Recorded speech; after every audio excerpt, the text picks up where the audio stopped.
Hey everybody, welcome to Water Walkers. We're going to talk Big 12 top four teams going into the 2023 season for the football season. Now, when I was wanting to talk about this, it was in my mind, I knew who those four was until I really started getting into it. When it comes to 4, 5, and 6, they're all really close, and I think any of them can be in there. And I'm talking I put Kansas at 6. I put Texas Tech at 5, which is a really dangerous team. I think coming off of those wins in the end of the year and all the people they brought back, if they continue what they're doing, they can creep in there to fight for a Big 12 championship as a dark horse. So I would keep my eyes on Texas Tech and give them a little bit more love than what people normally do because I think they're a dangerous team. But I put number 4. I put Kansas State, and I put Kansas State in there mostly because, Will Howard, I think, is a good quarterback. They got their 5 offensive linemen coming back. They did lose a lot, running back and wide receivers and the whole backfield of their defense. So that's why I got them number 4. I don't think, when you're talking about top 4 of the Big 12, you're not talking about the high elite football teams. This is mostly a basketball conference, which is kind of aggravating because if you're a Power Five conference, you need to get better on the football side as well. Because I understand, oh, we win all the basketball and all this. That's fine. We're talking football. You're a Power Five football conference. You got to get better.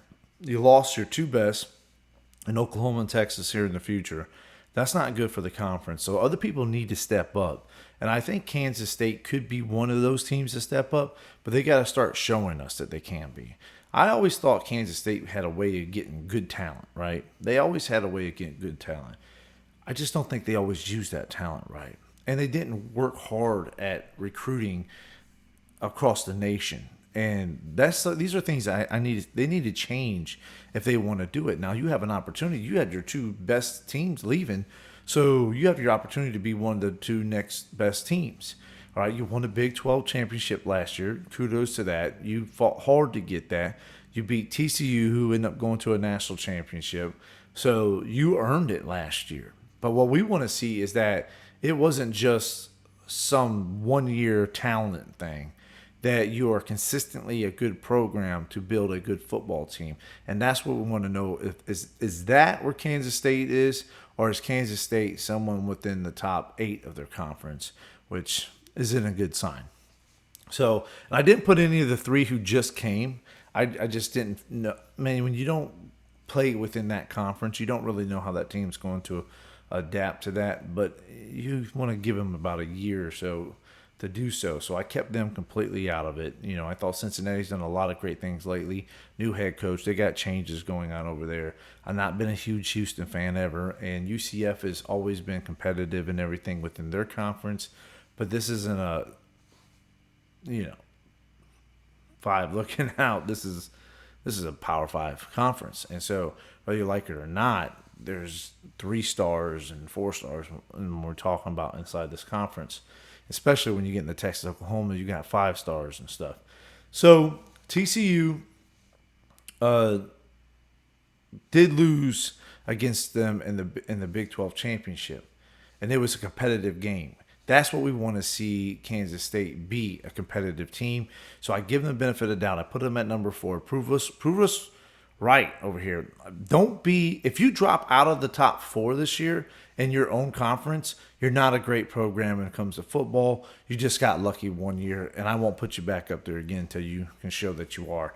Kansas, if you want to start being known as football as well, you can't just play good half of the season and suck the rest of the half. You got to figure out how to build depth and be able to go out there and make changes, and maybe you need to look inside the coaching staff if they can't figure that out. So that's my thoughts on that. Let's go to number 3. Number 3 is TCU. And listen, I get it, man. TCU lost Max. I mean, they lost a leader and a quarterback when they lost him. And that's not going to be able to be replaced really easy, right? He was more than just a quarterback. I think he was the best runner on the team. He was the quarterback, and he was the best leader on the team. That's not easy to replace. So TCU, I don't think is going to be going back to the playoffs this year. I don't think they're going to win the Big 12 this year.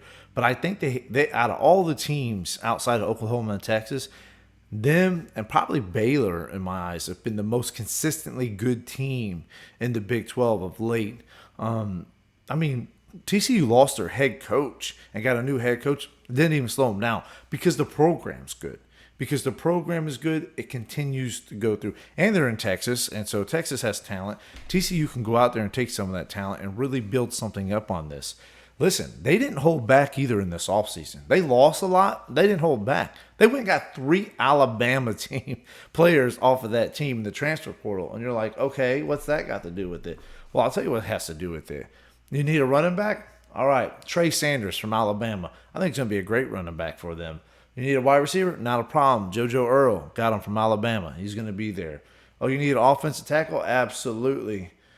We're going out to get him. Alabama. Let's look at this real quick. They got a transfer from East Carolina, Florida. They got a transfer from Jackson State, LSU, Maryland, Minnesota, Missouri State, Oklahoma State, Ole Miss, Oregon State. They went out there and got that transfer portal and went and got some talent to build on their team. Maybe they might not all be starters, but it would bring depth to their team.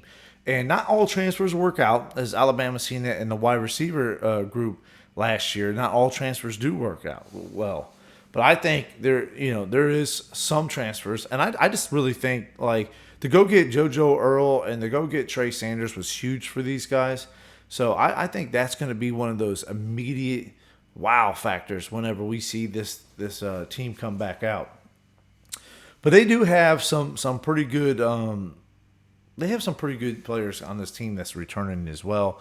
I like the coach. I like the whole coaching staff.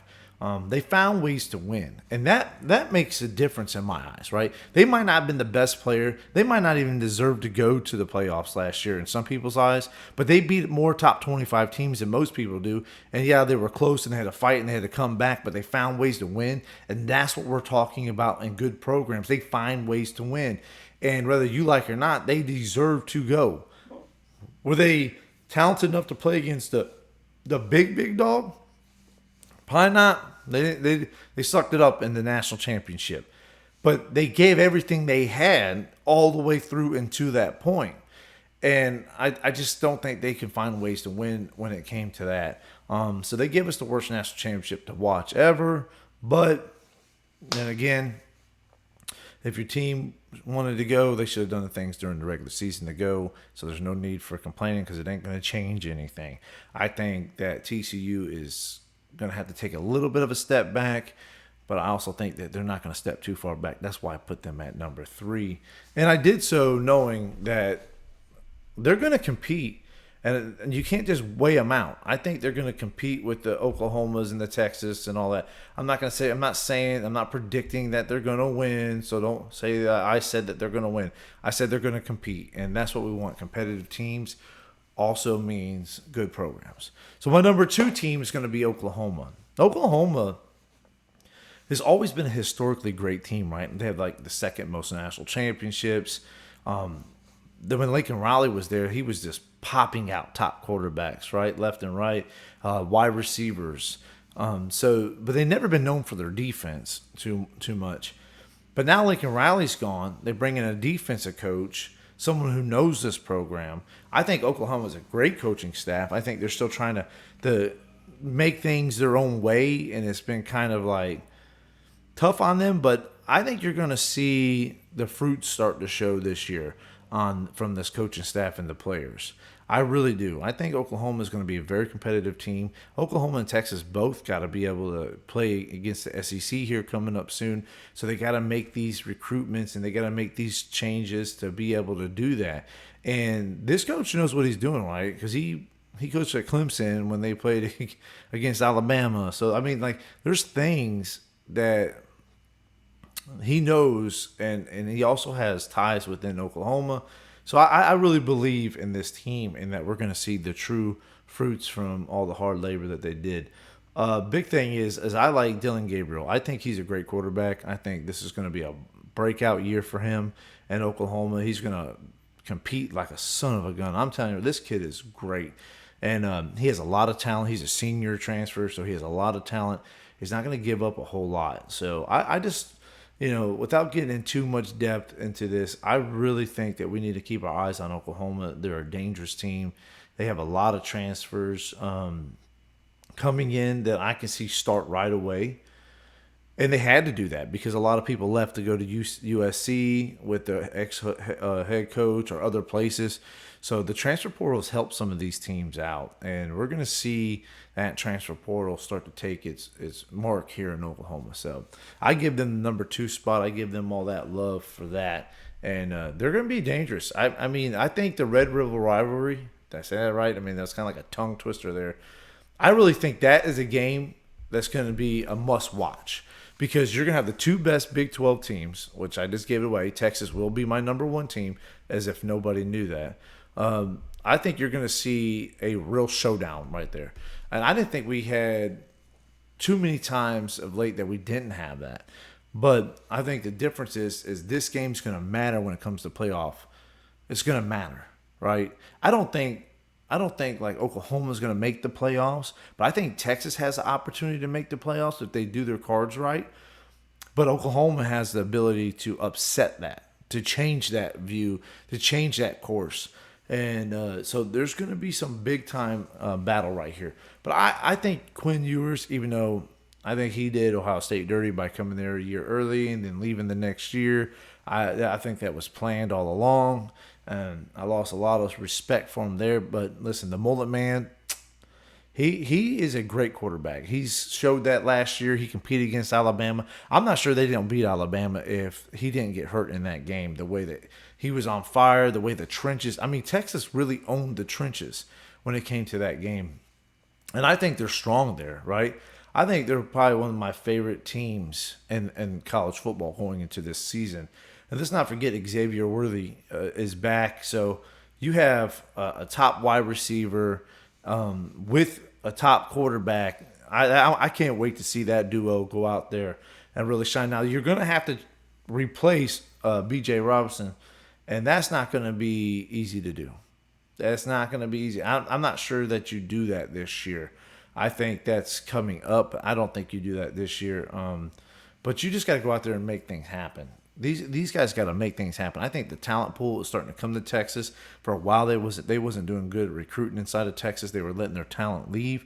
I don't think Texas is doing that no more. They know that they have to be ready to play the SEC, and so I'm thinking they're going out there and just picking Texas talent left and right and bringing them in. And everybody knows you're talking about Florida, Georgia, Alabama, Texas, California. These are some big-time states with a lot of talent. And a lot of them is because they can play football all year round. They don't have to worry about snow and all that. And so when you can play football all year round or train all year round in these places, it just builds for different athletes. So they are right there in, and they're the biggest name in Texas to be able to pull that amount of talent out. So I would look for them to start to show themselves as an SEC team. I think after 2012 happened, I think Urban Meyer went down and seen Alabama, the way that he played against Notre Dame in that national championship. And I think he wanted nothing else but to change Ohio State to a SEC team. And remember, he coached at Florida, and so I think you're going to start to see the same thing when it comes to Texas. I think you're going to start seeing this team switch over to an SEC style kind of team who can compete against these kids in the South and recruit, right? Because when you play like them, you can recruit like them. And that's why Ohio State recruits well in the South and California as well.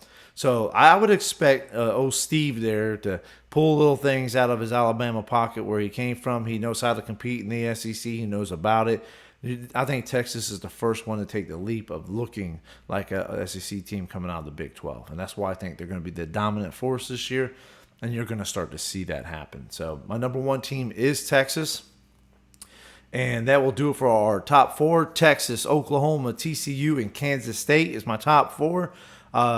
Please comment, please like and subscribe and share. I need comments. I want to be able to hear what you think about this. If you disagree, if you agree, try to tell me what you think. I mean, and be honest about it. So I thank you for your time. I thank you for watching.